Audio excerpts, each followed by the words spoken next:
Hi, it's Miss Christina. Today we're going to read Camping, a Mr. and Mrs. Green adventure.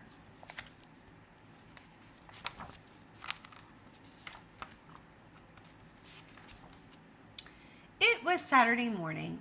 It was sunny and it was hot. Let's go camping, said Mrs. Green.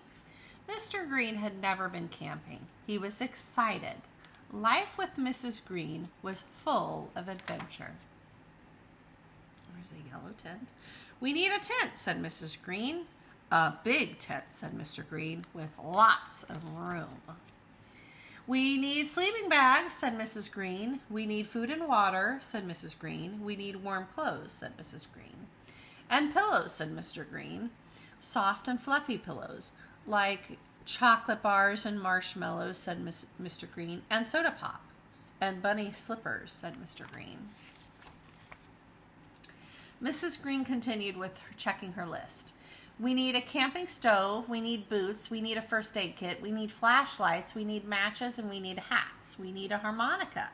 Mr. Green is a musician.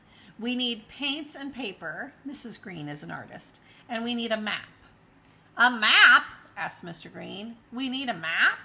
Yes, this map, said Mrs. Green. I made it last night. Mr. Green began to worry. We're going far away, he thought. There could be a dark, mysterious woods, strange, eerie sounds, spooky, glowing eyes, sharp, pointy teeth, and mosquitoes.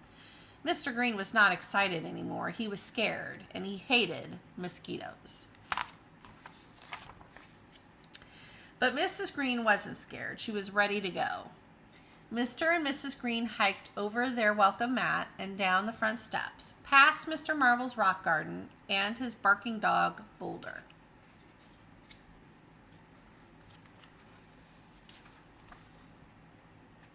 Pages are getting there. We go. Beside their favorite picnic spot where Mr. Green once ate 6 watermelons.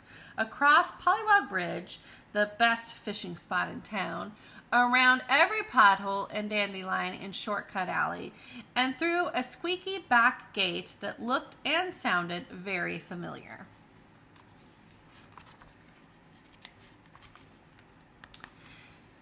Mrs. Green pulled out the map. We will camp here, she said, next to the bird bath. Mr. Green looked closely at the map. He saw the map they had just traveled. It ended at their backyard, their cozy, comfortable, beautiful backyard.